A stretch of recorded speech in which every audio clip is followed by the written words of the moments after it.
Hello guys, good morning to all. पिछले lecture में हमने सॉलिड स्टेट जो चैप्टर स्टार्ट किया था उसके 2 लेक्चर ऑलरेडी हमारे हो चुके हैं। उसमें अपन ने लेक्चर फर्स्ट में जनरल इंट्रोडक्शन पढ़ा था सॉलिड स्टेट का। सॉलिड स्टेट का अपन ने सामान्य कैरेक्टरिस्टिक्स, प्रॉपर्टीज़, गुणधर्म के बारे में स्टडीज़ की थी। सेकंड लेक्चर में हमने सॉलिड का टॉपिक कंटिन्यू करते हुए उसका वर्गीकरण वगैरह उसके बारे में पढ़ा था। यस, सॉलिड को अपन क्या करते हैं, उसके जो 6 पैरामीटर्स होते हैं ABC एवं अल्फ़ा बीटा गामा के अनुसार हमने 7 भागों में उसको विभाजित किया था। दैट मीन्स 7 क्रिस्टल सिस्टम के बारे में हमने स्टडीज़ की थी। उसमें क्या क्या रिलेशन होता है उसके बारे में हम डिटेल से ऑलरेडी डिस्कस कर चुके हैं, स्टडीज़ कर चुके हैं। आज पर आगे कंटिन्यू करते हैं, सॉलिड का वापस क्लासिफिकेशन करेंगे। और अब हम जो ले रहे हैं क्लासिफिकेशन का जो आधार ले रहे हैं, क्या ले रहे हैं, सॉलिड में उपस्थित जो चालक पॉइंट होते हैं, चालक पॉइंट या चालक बिंदु, या फिर दूसरे शब्दों में हम कह सकते हैं उसके अवयव कण, उनके मध्य लगने वाले बल एवं अवयव कणों की प्रकृति के अनुसार हम वर्गीकृत कर रहे हैं। यस, यहाँ पे वर्गीकरण का आधार क्या है, अवयव कणों की प्रकृति, यानी अवयव कण क्या हो सकते हैं, अणु है, परमाणु है या फिर आयन है, और उनके मध्य लगने वाला बल किस प्रकार का है, उनकी प्रकृति अनुसार हम वर्गीकरण कर रहे हैं। यस,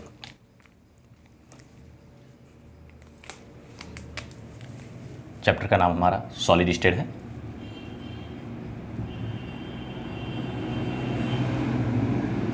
और आज का जो लेक्चर नंबर 3 है, हेडिंग हमारी वही है, सॉलिड का वर्गीकरण। और वर्गीकरण का आधार हम कंसिडर कर रहे हैं, दैट मीन्स सेकंड टाइप का वर्गीकरण कंसिडर कर रहे हैं।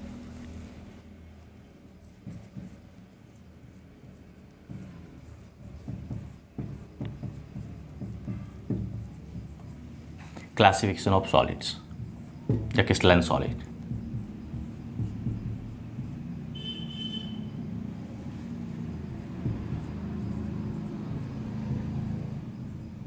क्रिस्टलिक सॉलिड है, उसका अपन वर्गीकरण कर रहे हैं। और वर्गीकरण का यहाँ पे आधार ले रहे हैं, क्या ले रहे हैं अपन, किस आधार पर हम वर्गीकरण कर रहे हैं यहाँ पे। तो हम आधार की बात करें, वर्गीकरण का आधार,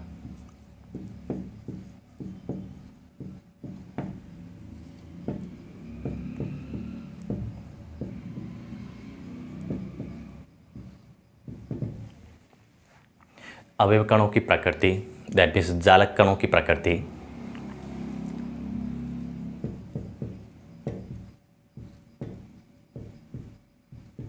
जालक कण का मतलब यहाँ पे अवयवी कण कैसे मिलकर जो बना है सॉलिड।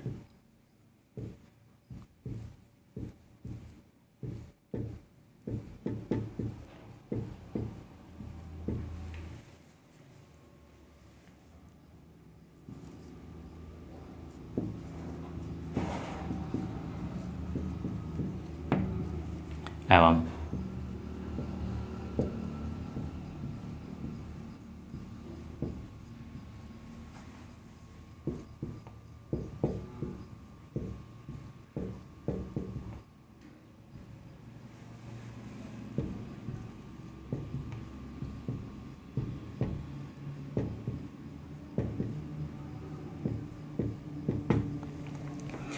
अब हम यहाँ पे क्लासिफिकेशन कर रहे हैं अवयव कणों की प्रकृति, अवयव कण किस प्रकार के होते हैं, जालक कण की प्रकृति क्या है उसके आधार पर, और दूसरा जिसका जो आधार ले रहे हैं, क्या ले रहे हैं, इनके मध्य लगने वाला फोर्स, बल किस प्रकार का है, उसके अकॉर्डिंग हम क्या करते हैं, क्रिस्टलाइन सॉलिड है, क्रिस्टलाइट सॉलिड है, इसका वर्गीकरण कर रहे हैं। तो हम यहाँ पे इसके आधार पर इसको 4 भागों में वर्गीकृत करते हैं। तो क्रिस्टल ठोस कितने होते हैं, 4 प्रकार के होते हैं। कितने प्रकार के होते हैं, 4 प्रकार के, 4 टाइप्स। 4 प्रकार कौन है, पहला मैं यहाँ पे ले रहा हूँ आयनिक क्रिस्टल या आयनिक ठोस,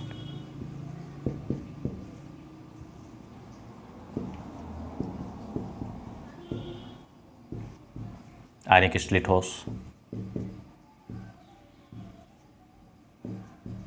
सेकंड ले रहा हूँ धात्विक क्रिस्टल,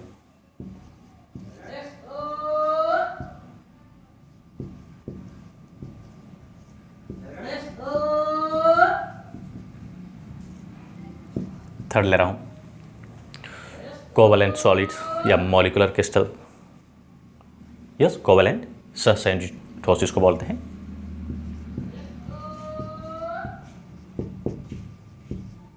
क्रिस्टली ठोस या क्रिस्टल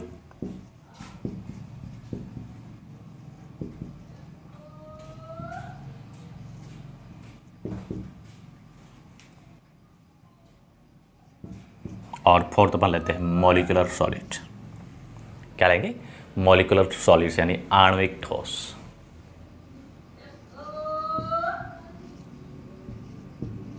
आणविक क्रिस्टलिक ठोस।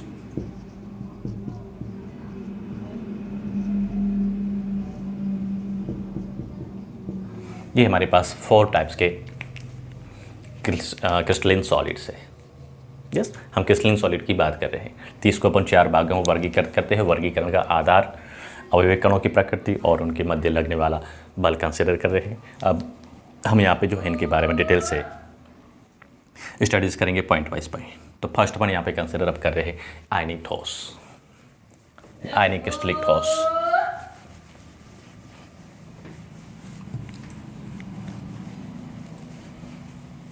Yes. Now consider first ionic solid.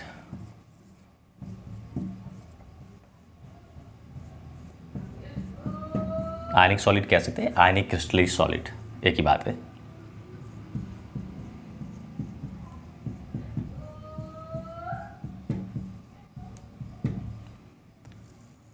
Yes, हम यहाँ पे जो भी स्टडीज कर रहे हैं, यहाँ पे इनका मीनिंग इनके अवयविक कण और इनके मध्य लगने वाला बल है, इन मीनिंग से ही छुपा हुआ है, यही इसका आंसर है। हम बात करते हैं आयनिक क्रिस्टलिक ठोस की। आयनिक ठोस की बात करें तो आयनिक ठोस किन से मिलकर बना होता है, इनके अवयव कण क्या हो सकते हैं? सिंपल सी बात है, आयंस होते हैं। हमें पता है आयंस 2 प्रकार के होते हैं, धन आयन और ऋण ion, cation and anion, positive ion एवं नेगेटिव आयंस। तो हम यहाँ पे पहले पॉइंट की बात करें, इसके अगर मैं अवयविक कणों की बात करता हूँ या लैटिस पॉइंटों की बात करता हूँ, लैटिस बिंदु की बात करता हूँ, कौन होंगे? अवयविक कण, दैट मीन्स आयंस होंगे। आयन क्या किस टाइप के होते हैं? 2 ही टाइप्स के होते हैं। कौन होते हैं? धन आयन एवं ऋण आयन। तो फर्स्ट पॉइंट हमारा इसका क्या बनता है? इसमें अवयविक कण क्या मिलेंगे? आयंस मिलते हैं।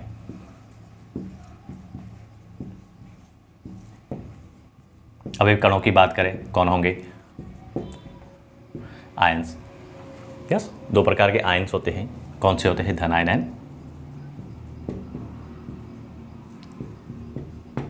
एवं ऋण आयन। दैट मीन्स धन आयन एवं ऋण आयन मिलके की आयनिक ठोसों का, आयनिक क्रिस्टलिक ठोसों का निर्माण करते हैं। अब सिंपल दूसरी बात है, आप सभी जानते हो इसमें आयंस होते हैं, आयनों के मध्य लगने वाला बल होता है। किस प्रकार का होता है? उसको अपन बोलते हैं वैद्युत आकर्षण बल। यस, आयन जो है, आयनों के मध्य लगने वाला बल वैद्युत आकर्षण बल होता है, स्थिर वैद्युत आकर्षण बल, जिसको कंसिडर करते हैं इलेक्ट्रोस्टैटिक फोर्स। तो आयनों के मध्य लगने वाला बल यहाँ पे कौन है?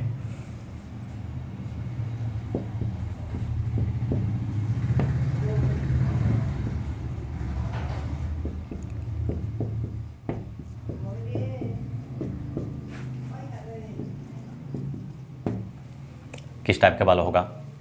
इलेक्ट्रोस्टैटिक फोर्स, स्थिर वैद्युत आकर्षण बल।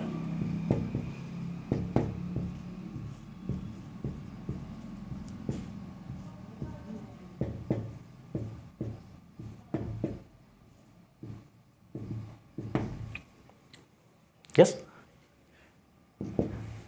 और इसके पॉइंट को कंसिडर करें। आयनिक ठोस सामान्यतः कैसे होते हैं? भंगुर प्रकृति के होते हैं। आयनिक ठोस सामान्यतः किस प्रकृति के होते हैं? भंगुर प्रकृति के होते हैं।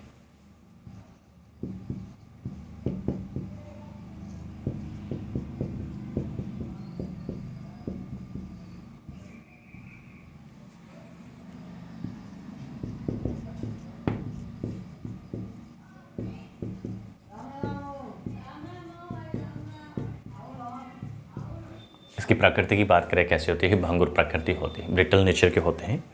और अपन कंसिडर करें क्या करें इसकी, अगर मैं चालकता की बात करता हूँ, क्या ये इलेक्ट्रिसिटी को कंडक्ट करेंगे, नहीं करेंगे, ये किस पे डिपेंड करता है? उसकी भौतिक अवस्था पर डिपेंड करता है। अगर आयनिक ठोसों को हम क्या करते हैं? डिजोल्व करते हैं, विलयन में इसको घोलते हैं, तो विलयन अवस्था में विद्युत के चालक होते हैं, या फिर इसको अपन फ्यूज़ करते हैं, मेल्ट करते हैं, तो मोल्टन स्टेट में विद्युत के चालक होते हैं, लेकिन ठोस अवस्था में या क्रिस्टलीय अवस्था में विद्युत के कुचालक होते हैं। ध्यान रखना इस बात का। तो आयनिक ठोस कैसे होते हैं?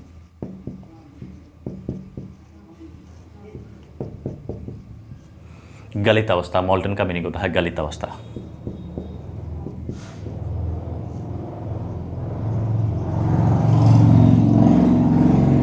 या फिर विलीन अवस्था।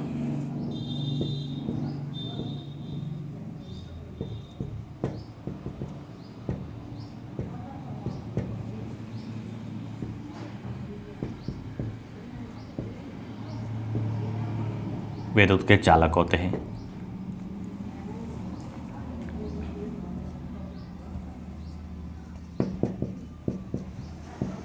क्योंकि इनके गलित अवस्था में इनके पास मुक्त आयन होते हैं।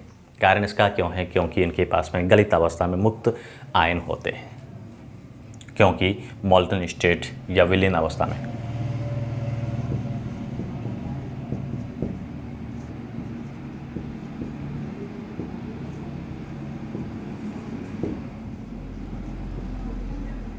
मुक्त आयन उपस्थित होते हैं।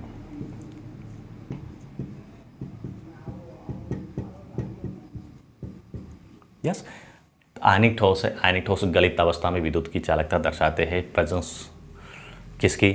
मुक्त आयनों की। यस, जैसे मैं यहाँ पे NaCl लेता हूँ। NaCl को हमने क्या किया है? आयनिक सॉल्ट ठोस का एग्जांपल है। हमने क्या किया? इसको मेल्ट किया है या फिर एक्वा सॉल्यूशन बना है, पानी में डिजोल्व करेंगे तो क्या बनेगा?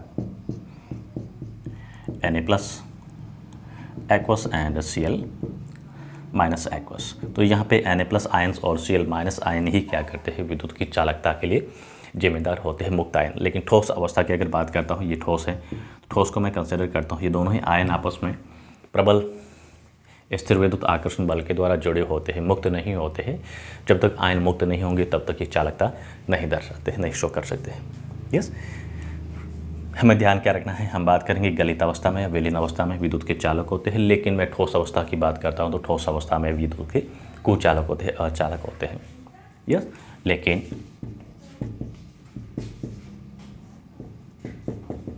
ठोस अवस्था में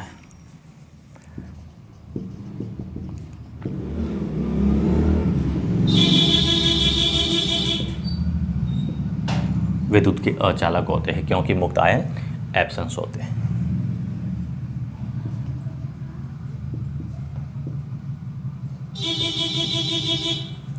अचालक होते हैं, कुचालक कह सकते हैं, अचालक होते हैं।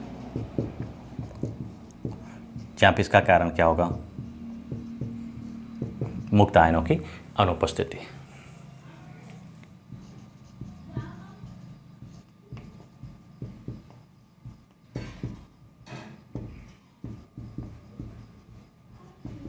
ठोस अवस्था में इनके पास में मुक्त आयन नहीं होते हैं, इस वजह से ये विद्युत की चालकता शो नहीं करते हैं, कंडक्टिविटी शो नहीं करते हैं।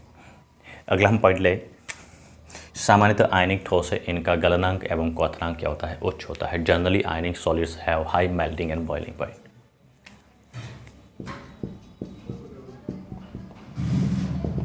सामान्यतः इनका यानी इस प्रकार के ठोसों का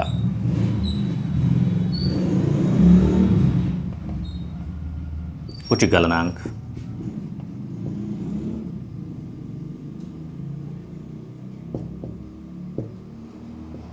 इनका गलनांक उच्च होता है यूजुअली। यस, क्यों होता है? क्योंकि वही इनके मध्य प्रबल विद्युत आकर्षण बल होता है।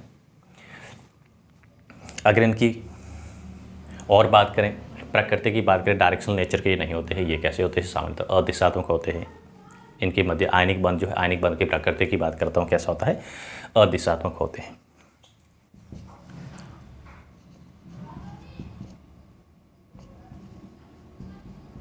ये कैसे होते हैं? नॉन डायरेक्शनल होते हैं, अदिशात्मक होते हैं। और उदाहरण की अगर बात करें, सिंपली सबसे अच्छा एग्जाम्पल जो है, हम डेली लाइफ में इसको यूज लेते हैं, कौन सा है? अगर मैं एग्जाम्पल की बात करूँ किसकी? आयनिक क्रिस्टलिक ठोस की, तो सबसे आइडियल एग्जाम्पल जैसे अपन ले रहे हैं NaCl, सोडियम क्लोराइड का क्रिस्टल होता है। या फिर बेसिकली अपन कंसिडर करते हैं, आपको पता है S ब्लॉक के तत्व जो है, जिसको अपन क्षारीय एवं क्षारीय मृदा धातु बोलते हैं, उन सभी के हैलाइड्स होते हैं आयनिक प्रकृति के होते हैं। ऐसा नहीं कि इसके अलावा और नहीं होते, और भी होते हैं, लेकिन सामान्य जनरल आपको ध्यान रखना है, halides of alkali and alkali earth metals are ionic in nature. Yes, इसके जो हैलाइड्स होते हैं, जैसे सोडियम है, मैंने लिखा KCl, MgCl2। यस, ये सभी जो ठोस होते हैं इस टाइप के आयनिक क्रिस्टलिक प्रकृति के होते हैं, आयनिक ठोस है, और क्रिस्टल तो होते ही आयनिक प्रकृति के होते हैं। यस, तो ये हमारा फर्स्ट टॉपिक, दैट इज इसमें वर्गीकरण की बात करते हैं। इसमें वर्गीकरण में पहला अपन ने कंसिडर किया है आयनिक ठोस को। आयनिक ठोस के बाद हम सेकंड जो कंसिडर कर रहे हैं metallic solids. Yes, right now we consider second metallic solid.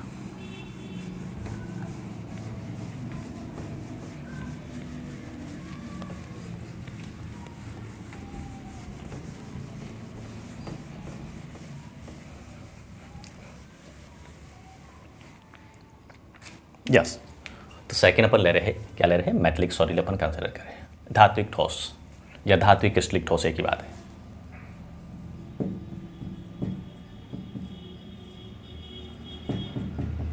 Metallic solids,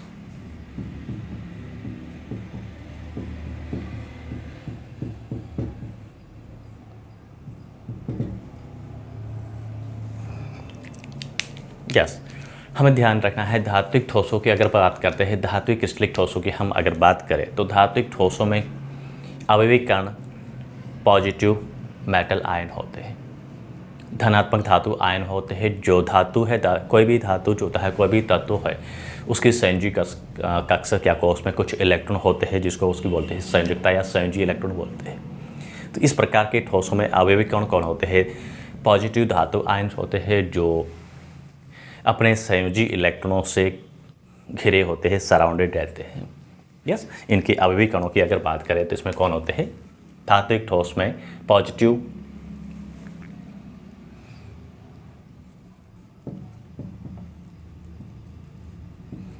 आवयविक कणों की अगर बात करें तो इसमें क्या है, पॉजिटिव धातु आयंस या धनात्मक धातु आयंस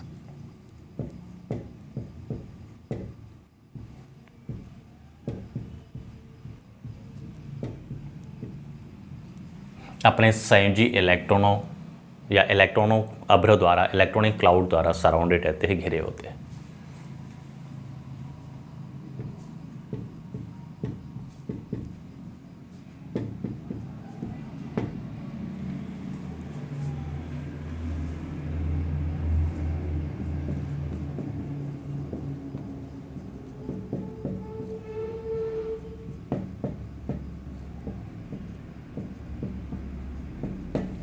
यस, और इनके मध्य की बल की अगर बात करें तो बल क्या होगा, आवयविक कण भी होंगे। बल की अगर बात करें, बल क्या होगा, धातु कैसा है, पॉजिटिव आयंस होते हैं और इलेक्ट्रॉन कैसा होता है, नेगेटिव होता है। तो इसके मध्य पॉजिटिव धातु आयंस एवं इलेक्ट्रॉन के मध्य धात्विक बल पाया जाता है। बल की अगर बात करें आवयविक कणों के मध्य, तो आवयविक कण क्या है, इलेक्ट्रॉन और धातु आयन, इस बात का ध्यान रखना। धात्विक ठोस में आवयविक कण धातु आयंस कैसे होते हैं, पॉजिटिव होते हैं। आयन की बात करते हैं, आयन दो प्रकार के होते हैं, पॉजिटिव नेगेटिव। और धातु के केस में हम कंसिडर करें तो ये आयन पॉजिटिव ही होंगे। यस, पॉजिटिव आयंस या पॉजिटिव धातु आयन इलेक्ट्रॉन संयोजी कक्षक के इलेक्ट्रॉनों से घिरे होते हैं। यस, अब इलेक्ट्रॉन और धातु आयन के मध्य में क्या लगता है, बल लगता है। उसी बल को हम बोलते हैं धात्विक बल। धातु आयन एवं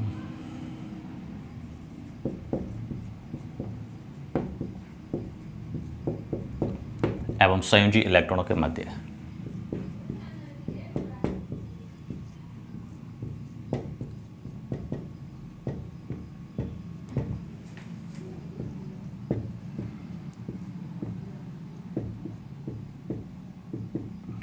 धात्विक आकर्षण बल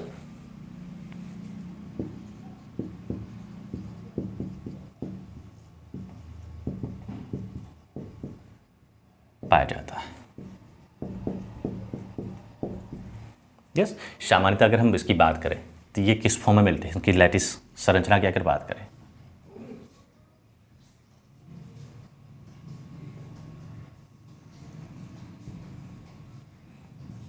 ये मैंने लिया है धातु आयंस। ये क्या है, बहुत सारे ऐसे धातु आयन रहते हैं। अब वैलेंसी यहाँ पे कुछ भी हो सकती है, मैंने एन लिखा है।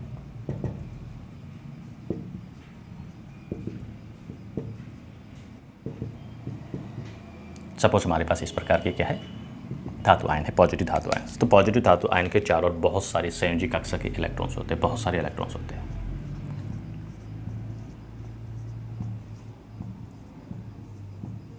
माइनस का मतलब यहाँ पे क्या है, इलेक्ट्रॉन है। अब संयोजी इलेक्ट्रॉनों के लिए हमें क्या पता होना चाहिए? उस धातु का इलेक्ट्रॉनिक विन्यास। तो बहुत सारे इलेक्ट्रॉन क्या करते हैं, धातु को, धनात्मक धातु आयन जो है, पॉजिटिव धातु आयन को कवर करके रखते हैं, घेर के रखते हैं। जितने संयोजी कोष में इलेक्ट्रॉन जितने ज़्यादा होते हैं, मुक्त इलेक्ट्रॉन की बात करेंगे, फ्री इलेक्ट्रॉन्स की बात करेंगे, अनपेड इलेक्ट्रॉन की बात करेंगे, जितने ज़्यादा इलेक्ट्रॉन्स होते हैं वो धातु के मध्य लगने वाला धात्विक बल उतना ही ज़्यादा प्रबल होता है। हम कोई भी धातु है, किसी भी धातु के गलनांक की बात करते हैं कि इसका उच्च है, इसका निम्न है, किसके अनुसार करते हैं? धात्विक बंध की प्रकृति के अनुसार करते हैं। जो धातु जिसके संयोजी कक्षक में, कोष में जितने ज़्यादा अयुग्मित इलेक्ट्रॉन होते हैं उतने ही ज़्यादा धात्विक बंध बनेंगे, और जितने ज़्यादा धात्विक बंध बनते हैं, दो धातुओं के मध्य जो बनने वाले बंध धात्विक बंध होते हैं, जितने ज़्यादा धात्विक बंध बनेंगे वो धातु उतना ही ज़्यादा प्रबल, स्ट्रॉन्ग होगा, स्टेबल होगा, और उसका मेल्टिंग पॉइंट हाई होगा। यस, तो सामान्यतः हम अगर इसकी बात करें,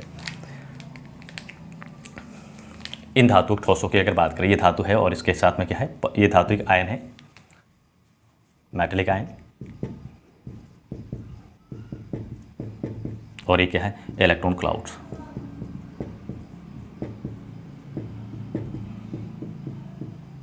ये इलेक्ट्रॉन क्लाउड है। अब हम इसकी बात करें कि इसकी धात्विक ठोस की अगर चालकता की बात करें तो ये क्या होते हैं, मॉल्टन एवं ठोस दोनों अवस्था में विद्युत के चालक होते हैं। मॉल्टन यानी गलित अवस्था में होते हैं, गलित के साथ साथ ठोस अवस्था में भी विद्युत की चालकता दर्शाते हैं। ये ठोस एवं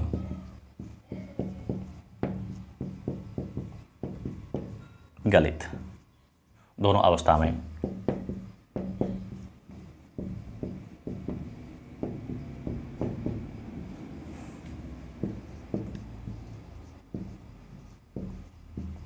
विद्युत के चालक होते हैं।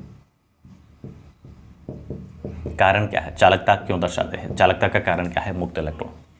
अगर इसका मेल्टन करेंगे तो भी इसके पास बहुत सारे मुक्त इलेक्ट्रॉन रहेंगे, इलेक्ट्रॉन क्लाउड है, इलेक्ट्रॉन अभ्र है, और ठोस अवस्था में है तो अभी इनके पास में क्या होते हैं, मुक्त इलेक्ट्रॉन होते हैं। कारण इसका क्या है, मुक्त इलेक्ट्रॉन। इसके पास है मुक्त इलेक्ट्रॉनों के कारण धातु गलित और ठोस दोनों अवस्था में विद्युत के चालक होते हैं। लेकिन आयनिक ठोसों की बात करते हैं, आयनिक ठोस ओनली गलित अवस्था में ही चालकता दर्शाते हैं। यहाँ पे कंफ्यूज आपको नहीं होना चाहिए। आपको ध्यान रखना है, अगर हम आयनिक ठोसों की बात करें, हमने लिखा कि आयनिक ठोस विद्युत के चालक होते हैं गलित अवस्था में, कारण मुक्त आयन। लेकिन धात्विक ठोस भी चालकता दर्शाते हैं, लेकिन इसका कारण होता है मुक्त इलेक्ट्रॉन। मुक्त आयन एवं मुक्त इलेक्ट्रॉन के बारे में आपको ध्यान रखना है, यहाँ कंफ्यूज नहीं होना है। आयनिक ठोस विद्युत की चालकता दर्शाते हैं गलित अवस्था में, कारण मुक्त आयन। धात्विक ठोस विद्युत की चालकता दर्शाते हैं गलित as well as solid state, कारण क्या है, फ्री इलेक्ट्रॉन्स, मुक्त इलेक्ट्रॉन। इलेक्ट्रॉन और आयन में कंफ्यूज नहीं होना है। धात्विक ठोस मुक्त इलेक्ट्रॉन, आयनिक ठोस मुक्त आयन चालकता के लिए जिम्मेदार होता है। तो यहाँ पे चालकता की अगर बात करें, मुक्त आयन्स एवं मुक्त इलेक्ट्रॉन दोनों ही कंडक्टिविटीज़ के लिए रेस्पॉन्सिबल होते हैं, जिम्मेदार होते हैं। अगर मैं इसके गलनांक की बात करता हूँ, इनका गलनांक होता है सामान्यतः क्या होता है, उच्च होता है। जैसे अपन टंगस्टन वगैरह कंसिडर करते हैं, टंगस्टन एक धातु है, यस, इसका गलनांक होता है, जितने भी नॉन धातु है उन सभी में हाईएस्ट गलनांक की बात करते हैं। प्रकृति में जितने भी धातु है, धातु में सबसे ज़्यादा हाईएस्ट मेल्टिंग पॉइंट की अगर बात करते हैं वो कौन है, टंगस्टन है। तो गलनांक, और इसका गलनांक क्या होता है, उच्च होता है। ये उच्च गलनांक रखते हैं, मेल्टिंग पॉइंट। इनका गलनांक क्या होता है, ज़्यादा होता है, हाई होता है। क्यों? क्योंकि इनके मध्य प्रबल धात्विक बंध पाया जाता है, इनके मध्य प्रबल धात्विक बंध पाया जाता है, इसलिए इनका उच्च गलनांक होता है, मेल्टिंग पॉइंट एक्सट्रीमली हाई होता है। और इनके एग्जाम्पल्स की बात करें, उदाहरणों की बात करते हैं, तो उदाहरण में हम सभी धातुओं को कंसिडर कर सकते हैं। जैसे मैंने लिया कॉपर, लिया है आयरन, निकल, टंगस्टन, जितने भी धातु जो है, मेटल जितने भी है, यस, वो सभी इनका ही एग्जाम्पल है। जो भी जितने भी मेटल्स होते हैं, सभी मेटल्स धातु एक ठोसों का है एग्जाम्पल है।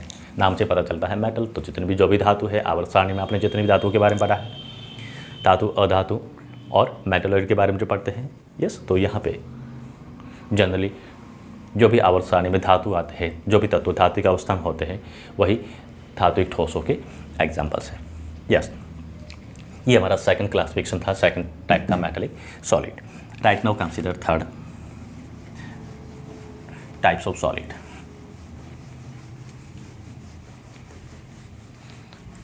सहसंयोजी ठोस।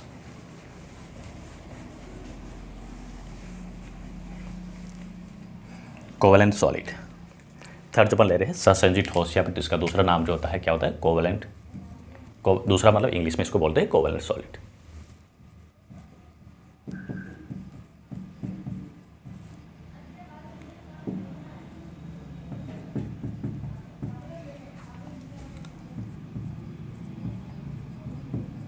Covalent solids. इसका एक और नाम होता है, इसको बोलते हैं नेटवर्क सॉलिड।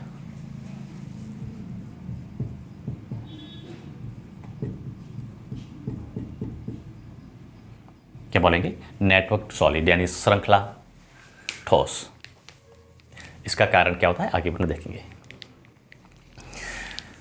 सहसंयोजी ठोसों की अगर हम बात करते हैं तो यहाँ पे अवयविक कण हम कंसिडर करें, अवयविक कण में हम किसको कंसिडर करते हैं, एटम्स को कंसिडर करते हैं। यूजुअली एटम्स होते हैं इसमें, अवयविक कण परमाणु होते हैं। यस, यूजुअली यहाँ पे अवयविक कणों की बात करता हूँ, क्या होता है, परमाणु होते हैं।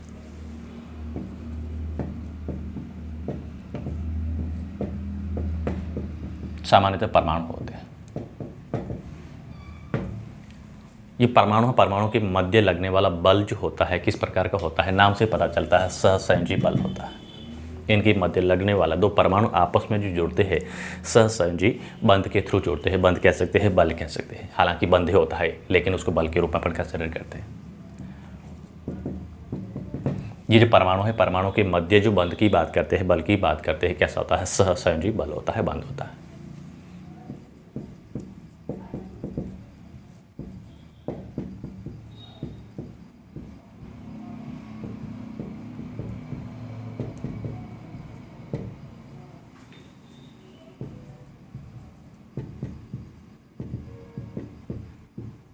बल की बात करें कौन सा होता है, सहसंयोजी बल होता है। अगर अपन सहसंयोजी ठोसों की बात करते हैं, धातु की बात करते हैं, आपने डायमंड और ग्रेफाइट का सुना होगा। हम इसको नेटवर्क सॉलिड क्यों बोलते हैं, क्योंकि सामान्यतः यहाँ पे बहुत सारे एटम्स, परमाणु परमाणु परमाणु, ये एटम्स एस टाइप के जुड़ के रेखीय बना सकते हैं, इस टाइप से जुड़ के ये संरचना बना सकते हैं, इधर जुड़ सकते हैं आपस में, जिसको अपन क्या बोलते हैं, कैटेनेशन नेचर बोलते हैं। श्रृंखलन प्रवृत्ति जिसको बोलते हैं अपन क्या बोलते हैं, कैटेनेशन नेचर। लंबी श्रृंखला बनाने की प्रवृत्ति होती है। यस, अब ये नेटवर्क क्यों बोलेंगे, ये श्रृंखला रेखी भी हो सकती है, शाखित भी हो सकती है, ब्रांचेज भी हो सकती है, मतलब सीधी सादी हो सकती है, उलझी भी हो सकती है। नेटवर्क का मतलब ये होता है गूंथी हुई, उलझी हुई संरचना। अगर मैं डायमंड की बात करता हूँ, इसका एग्जाम्पल है कार्बन के दो कार्बन। यहाँ पे डायमंड में क्या होता है, कार्बन परमाणु होता है, उसका एलिमेंट होता है कार्बन होता है। कार्बन जो होता है उसका त्रिविमी विन्यास, 3D स्ट्रक्चर के फॉर्म में अरेंज होकर क्या बनाता है, चतुष्फल की संरचना बना रहा है। डायमंड की बाद में ग्रेफाइट की बात करता हूँ, हेक्सागोनल स्ट्रक्चर होती है इसकी। यस, दूसरा डायमंड का मैं एलोट्रोप अगर बात करता हूँ, कार्बन तब कौन होता है, फुलिन होता है, जिसकी बाकी बॉल या बास्केट बॉल जैसी संरचना होती है। यस, तो सिंपली अपन कह सकते हैं कार्बन की बात करता हूँ, बहुत सारे ऐसे कार्बन एटम मिल के क्या बनाता है, एक बड़ा जाल श्रृंखला का निर्माण करने की प्रवृत्ति होती है। इसलिए इसको अपन क्या बोलते हैं, नेटवर्क सॉलिड बोलते हैं। इसलिए इसको अपन क्या बोलते हैं, नेटवर्क सॉलिड बोलते हैं। सामान्यतः इस प्रकार के जो सॉलिड होते हैं, कौन से, सहसंयोजी ठोस होते हैं, विद्युत के अचालक होते हैं, कुचालक होते हैं, लेकिन अपवाद के रूप में यहाँ पे ग्रेफाइट होता है। ग्रेफाइट इसका ही एग्जाम्पल है, डायमंड इसका ही एग्जाम्पल है, क्वार्ट्ज इसका ही एग्जाम्पल है, किसका, सहसंयोजी ठोस का एग्जाम्पल है। यस, तो सामान्यतः सहसंयोजी ठोस विद्युत के क्या होते हैं, अचालक होते हैं, कुचालक होते हैं, इलेक्ट्रिसिटी को कंडक्ट नहीं करते हैं। But graphite is a exception, it is conduct electricity due to presence of free electrons. Graphite के पास में एक मुक्त इलेक्ट्रॉन होता है, फ्री इलेक्ट्रॉन होता है, इस वजह से वो क्या करता है, चालकता शो करता है। सामान्यतः इस प्रकार के ठोस होते हैं, क्या होते हैं,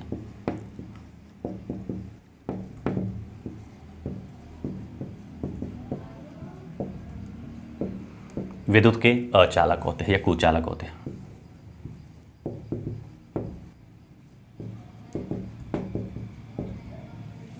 और अपवाद के रूप में लिखे तो क्या लिखते हैं, ग्रेफाइट। यस, ग्रेफाइट इसका अपवाद है। ग्रेफाइट यहाँ पे किस कैटेगरी में आता है? सहसंयोजित ठोस की कैटेगरी में आएगा। इनका गलनांक और क्वथनांक होता है। स्पेशली गलनांक की बात करें तो सामान्यतः हाई होता है। जस्ट हाई में भी क्या कंसिडर करेंगे? उच्चतम गलनांक कंसिडर करेंगे, जैसे अपन डायमंड को कंसिडर कर रहे हैं। गलनांक की अगर बात करता हूँ, क्या होता है इनका? उच्चतम होता है, सबसे ज़्यादा होता है। उदाहरण के लिए मैं बात करता हूँ यहाँ पे डायमंड। हीरा जो होता है प्रकृति का ऐसा तत्व होता है, इससे कठोर कोई होता ही नहीं है। अभी तक नेचर में, प्रकृति में ऐसा कोई भी धातु, अधातु, कोई तत्व जिसकी डिस्कवरी नहीं हुई है जो डायमंड से ज़्यादा कठोर हो। तो डायमंड इसका एग्जाम्पल है। यस, और उदाहरणों की हम बात करें यहाँ पे, दो तो बता दी है मैंने आपको, डायमंड, ग्रेफाइट, क्वार्ट्ज आदि। यस, डायमंड, ग्रेफाइट, क्वार्ट्ज वगैरह वगैरह जो है इसी कैटेगरी में आते हैं, इसी श्रेणी में आते हैं। यस, फोर्थ अपन कंसिडर कर रहे कौन सा है?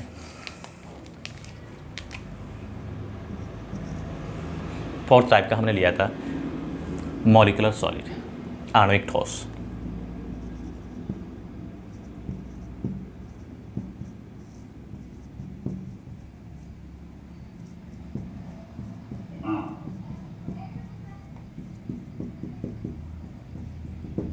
यस, फोर्थ अपन कंसिडर करते हैं मॉलिक्यूलर सॉलिड, आणविक ठोस। आणविक ठोसों की बात करें, यहाँ पे अवयवी कण कौन होते हैं? नाम से पता चला है, अणु होते हैं। यस, अवयवी कणों की अगर हम बात करें क्या होते हैं? अणु यूजुअली होते हैं, कभी कभार परमाणु के रूप में भी हो सकते हैं। अवयवी कण इसमें कौन होते हैं?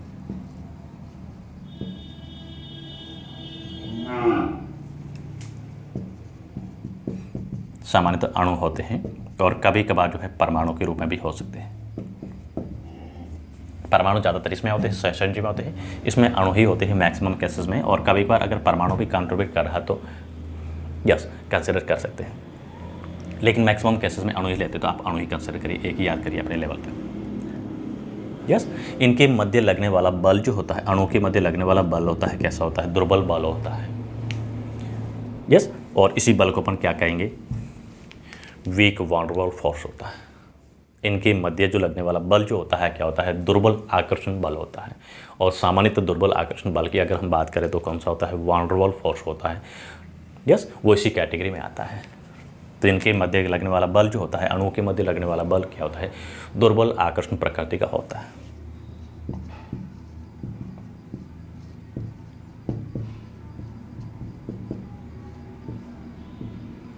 और दूसरे शब्दों में हमें वॉन डेर वाल्स बल कहूँ तो भी चलेगा।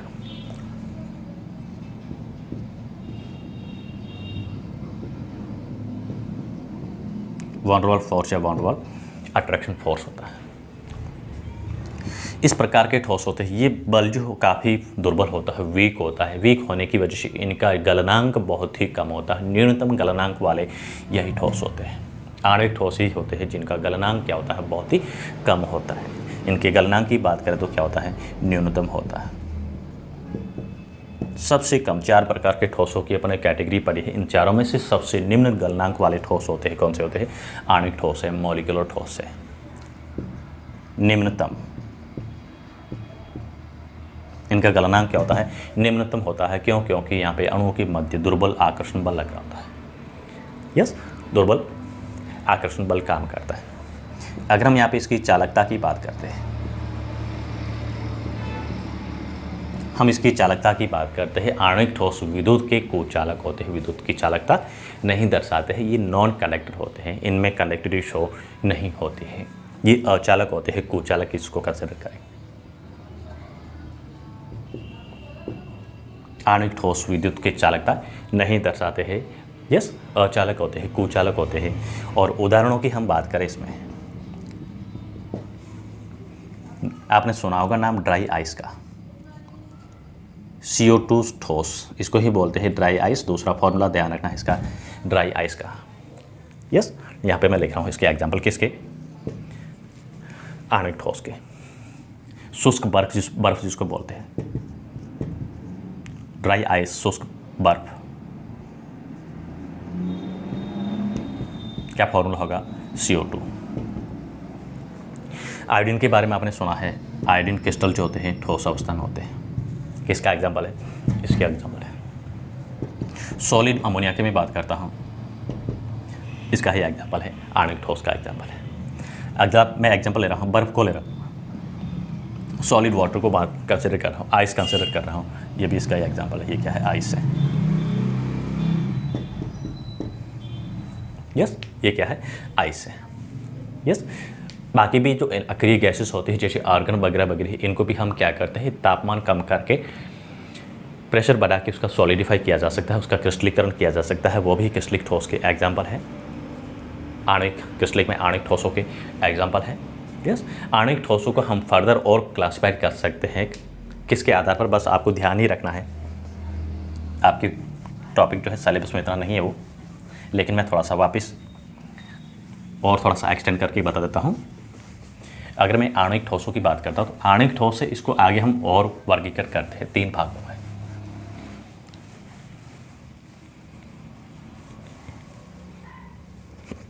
अगर मैं आणविक ठोस की बात करता हूँ,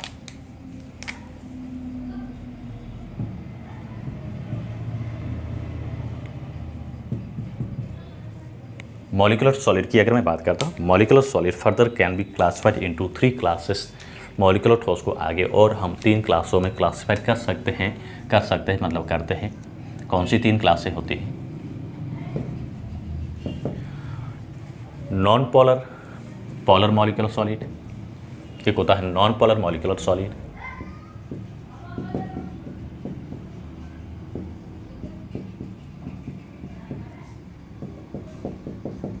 दूसरा होता है पोलर मॉलिक्यूलर सॉलिड,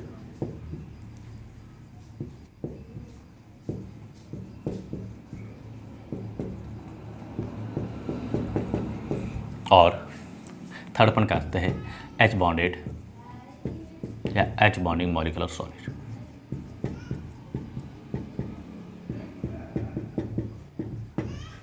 यस, ऐसे मॉलिक्यूलर सॉलिड जिसमें क्या हो, हाइड्रोजन बंद हो। इसका एग्जांपल मैं कंसिडर करता हूँ, आपको पता है NH3 में हाइड्रोजन बंद होता है, पानी में हाइड्रोजन बंद होता है, जो आइस होता है, जिसके एग्जांपल होते हैं।